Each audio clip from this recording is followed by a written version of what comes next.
இது 50 செகண்ட்ல செய்யக்கூடிய ஒரு சட்னி தாங்க. ஃபர்ஸ்ட் தேவையான பொருட்கள் எடுத்து வச்சிருக்கேன். ஃபர்ஸ்ட் ஒரு மிக்ஸி ஜார்ல ஒரு 2 பெரிய வெங்காயத்த சேர்த்துக்கோங்க. அதுக்கப்புறம் வந்து ஒரு 3 வரமிளகாய சேர்த்துக்கோங்க. ஒரு 1/2 நெல்லிக்காய் சைஸ்ல புளி சேர்த்துக்கோங்க. பெரிய நெல்லிக்காய் இல்லங்க, 1/2 நெல்லிக்காய், குட்டி நெல்லிக்காய் சைஸ்ல புளி. அதுக்கப்புறம் ஒரு 3 வெள்ளப்பூடு, தேவையான அளவுக்கு கொஞ்சம் உப்பு. தண்ணி எதுவும் ஊத்தவே வேண்டாம். தண்ணி ஊத்துனா நல்லா இருக்காது. ஸோ தண்ணி ஊத்தாம இப்படி நல்லா மிக்ஸி ஜார்ல அடிச்சு எடுத்துக்கோங்க. இப்ப இதுக்கு ஒரு நல்ல ஒரு தாளிப்பு போட்டுறலாமா?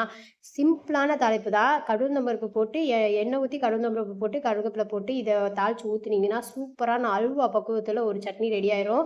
இப்ப சுட சுட தோசை ஊத்தி, அந்த தோசைக்கு தாராளமா எண்ணெய் ஊத்தி, இந்த கார சட்னிய எடுத்து வச்சு சாப்பிட்டீங்கன்னா, சொர்க்கங்க. கண்டிப்பா இந்த சட்னி உங்களுக்கு ரொம்ப பிடிக்கும்.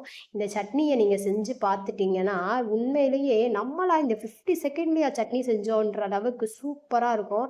இந்த மாரி சூப்பரான குக்கிங்ஸ் வீடியோ பார்க்க நம்ம சேனல மறக்காம சப்ஸ்கிரைப் பண்ணிக்கோங்க. Bye bye. C you.